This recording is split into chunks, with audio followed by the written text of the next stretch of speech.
Video describes how to connect to databases and query data from them using code very similar to SQL. And we'll also talk about SQL a little bit as we go.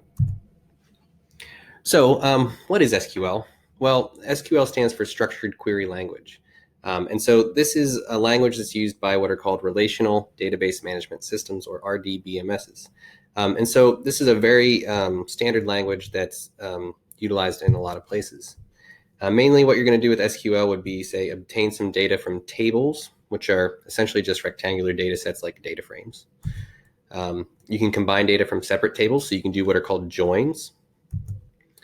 And the big thing with a relational database, the different tables within that database are related. So they have what are called keys that relate the tables to one another.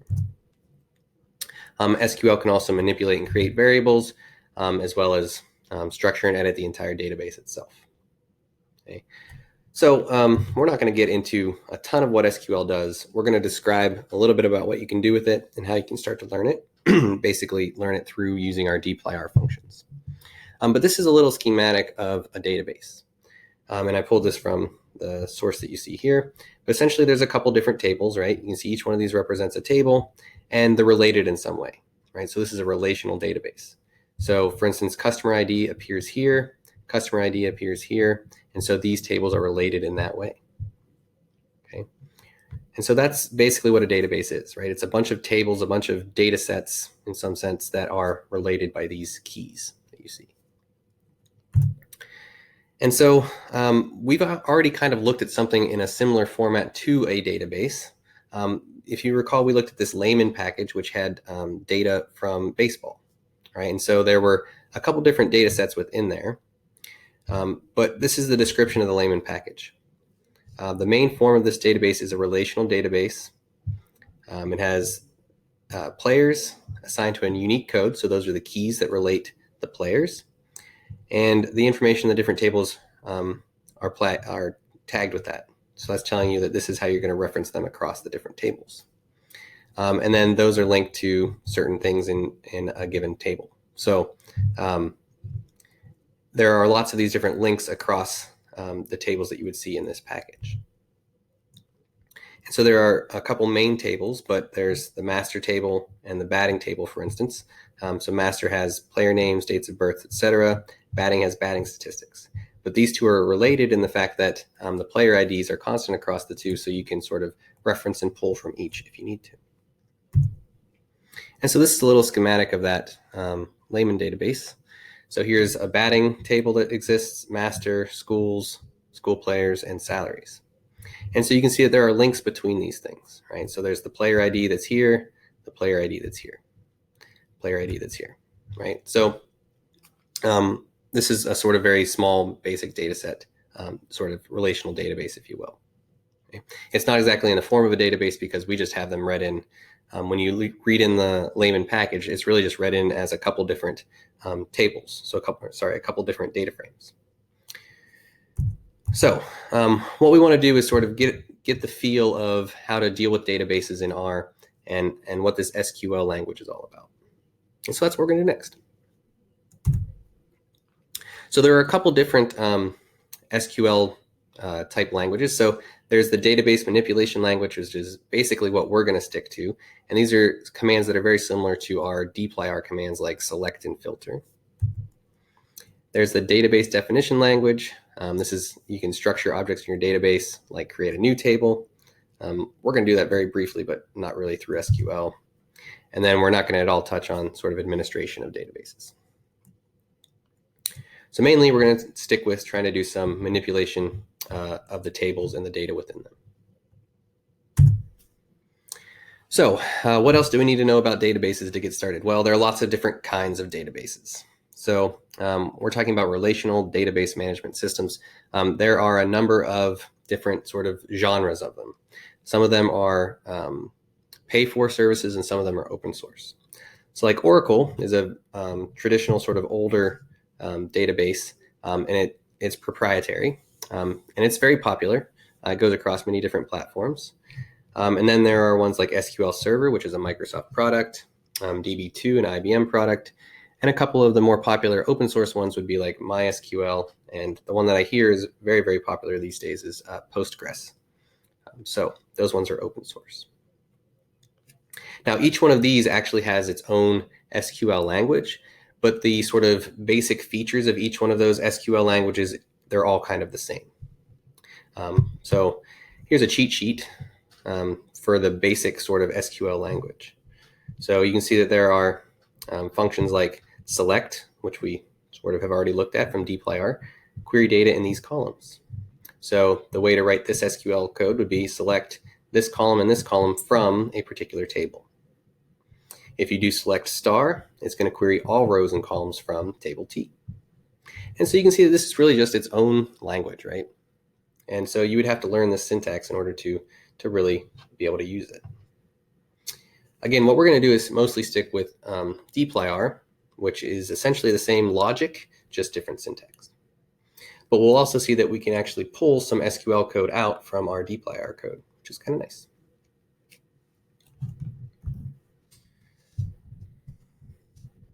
So what's the common workflow for dealing with a database in R?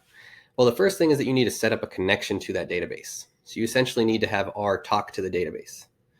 And so we can bring in the DBI package. So you might need to install that if you don't already have it. But then we will use the DB connect function to connect to a database.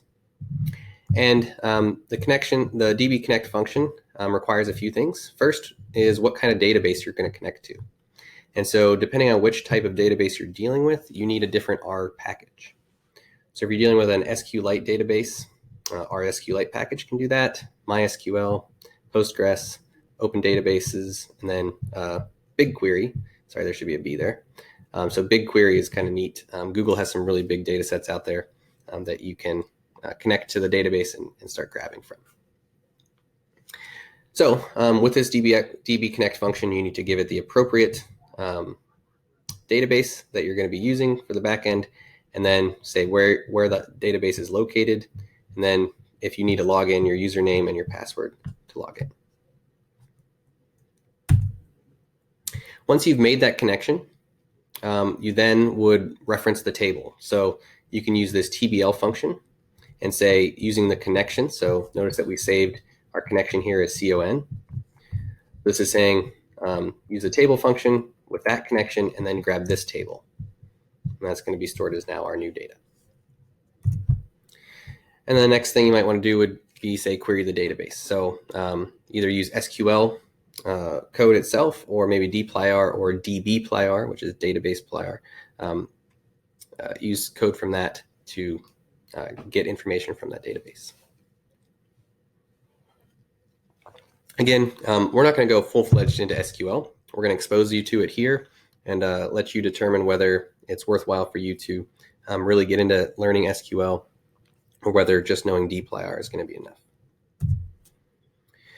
So first things first, let's just go ahead and create a small database from the Laymen package. So I've already installed the package rsqlite, SQLite. So I'm going to read that in, and now I'm going to create a database.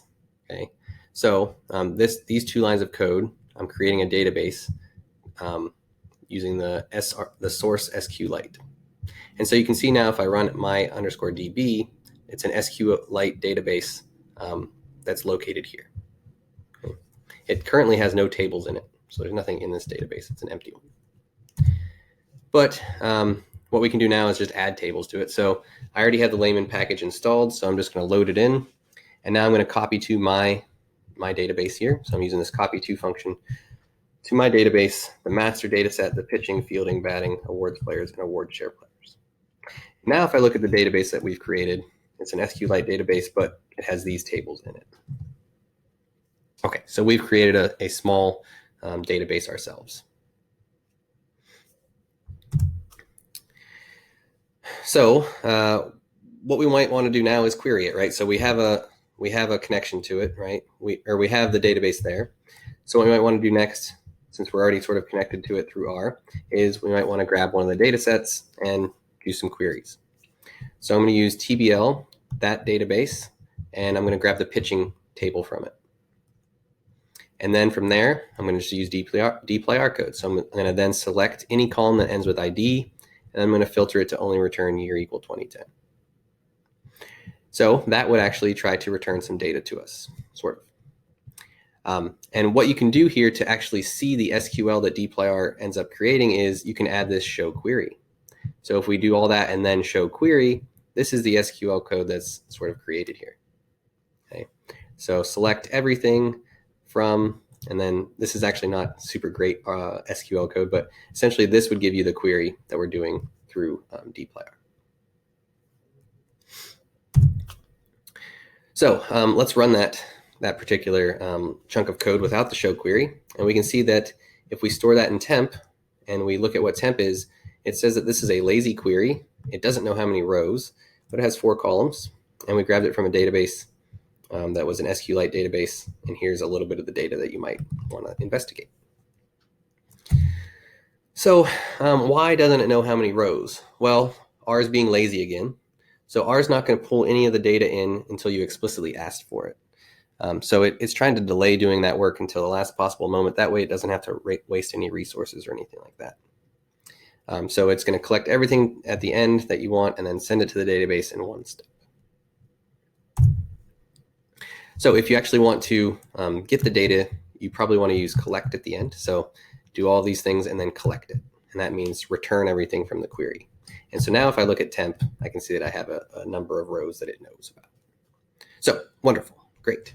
We've done a query to our database, hooray. Now again, we actually saw the SQL code that was produced by these couple lines over here. And it's perfectly fine SQL code, but it's maybe not the most readable. And so you can actually call SQL code yourself here. So if I do table TBL, the connection to the database, you can actually give it SQL code in a quoted string. So here I'm going to say select player ID, year ID, team ID, league ID from the pitching table where year ID is 2010. And then collect that. And you notice that you'll get exactly the same thing that we got before, 684 rows, 4 columns. And so this is a little bit more readable than what you have up here, but it is equivalent in the end. The really truly nice thing about using dplyr is that essentially you get access to functions like this, ends with ID. I don't need to write out all of these things. So something cool there. Now, again, we're not going to do a deep dive into SQL. You can probably see how useful it is. If you're looking for a job, learn SQL. You'll definitely get a job. There are always people out there looking for people that can do SQL. I'm going to let you decide how deeply you want to go into it or whether you just want to use, say, dplyr and dbplyr. But one other thing that we want to be able to do is, like we said, we had different tables that had, say, a player ID across them. So we have these keys that relate them. And so oftentimes what you want to do with these tables is pull data from multiple tables and join them together. And so joins are very important to know about and know how to do. So we're going to learn dplyr joins, but they're essentially the same thing as SQL joins, just again, slightly different syntax. And the real key here is that you're learning the logic behind these queries. Because if you can understand the logic in dplyr or through R, then you would be able to understand the logic through SQL. You just need to figure out the syntax, which is usually the easy part. So what kinds of joins are there that are sort of standard? There are things called like mutating joins. So here are 2 tables, if you will, 2 data sets. And so left join, it joins matching rows from B to A. So we have A, B, C here. So those are common columns, X1 for both of those. So it's going to match anything from B to A if it can. Right join does the opposite, matches anything from A to B that's possible. There's inner join, full join, and then filtering joins. We're going to go through all these with another example in just a moment. There are also just some sort of basic set operations like intersections, unions, set difference. All these kinds of joins are out there. Okay, so let's go through a sort of basic example. So very similar to what was in that picture, but we'll actually just be able to see as we go. So we have 2 very basic data frames here. they have 2 columns each, so color and num for the A data frame, and color and size for B. And so you can see that some of the colors are the same, so green and yellow, but then we have red and pink. So some of the rows are going to match and some of them aren't. And so we can look at what happens with these different kinds of joins. So we can start with an inner join. So inner join is going to only include observations that are in both. Okay, so I do inner underscore join, give it the 2 data tables that I want. Only going to keep the rows where they both existed in both data sets. You can do a full join, which includes everything and matches where possible. So we've matched green and yellow, filled those in. But then for the red, there was no match over here, so we have a missing value. And for pink, there was no match here, so we have a missing value there. Notice a slightly different way of printing out missing values for character versus integer. There's a left join, which we discussed just a second ago. So we're going to match what we can from the second data set to the one on the left. So we've matched what we could from B over here. Right join is the opposite. We've matched what we could from A to B and kept that. And of course, you know, if you just switch the arguments, a right join AB is going to be identical to a left join BA. So nothing crazy going on there. There's these filtering joins that just we mentioned previously. So filtering joins, well, filtering, if you remember, subsets rows. So this is going to be a join that also is doing filtering at the same time. So we're going to here filter A to only show observations that match in B. So it's looking at what of these match, and then only return the rows that matched. In this case, row 1 and 2 matched from A. An anti-join is kind of the opposite, so only show row observations that didn't match in B. So red was the only one that didn't match something over here, so that's the only thing that gets returned.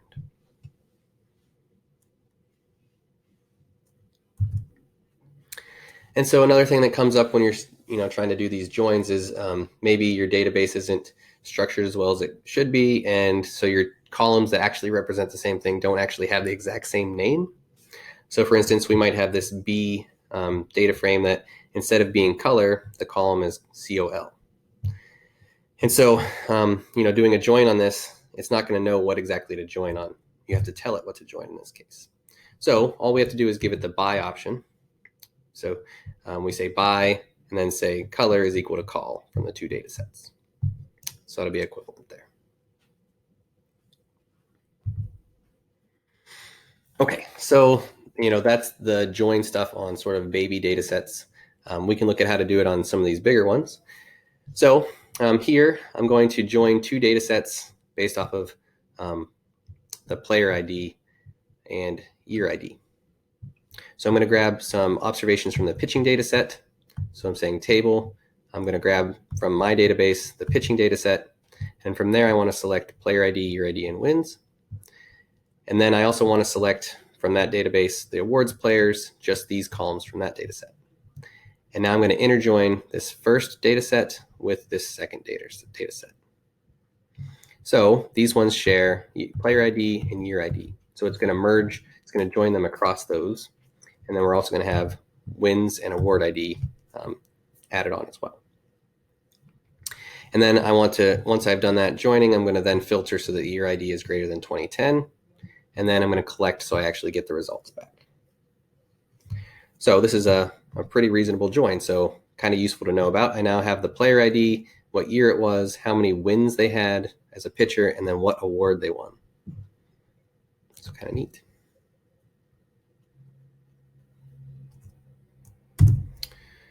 Okay, here is the query that dplyr produces in terms of SQL code.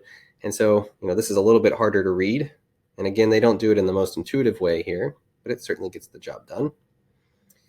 How you might write this with SQL code in a little bit more readable manner is what I have here. So we're going to select left-hand side .player ID as player ID. So with our inner join, we have a left-hand side and a right-hand side. So we're basically specifying the column names from each one of those. And we're selecting from pitching here. We're selecting from awards players here as right-hand side and left-hand side. Doing that inner join. we're joining on player ID and year ID. So again, once you have the logic down, learning the syntax isn't really that hard. It's that logic of understanding how the joins work and what join is appropriate to get the type of data you want that is important. Okay, well, hopefully this was really cool and exciting for you. Once you're able to connect to databases and read in data from different places and combine tables, you're really getting somewhere. You're really going to be able to start to work on some pretty cool projects. And what we're going to do in the next video is actually talk about querying APIs. So that's going to be another cool way to get data that you'll be able to utilize going forward.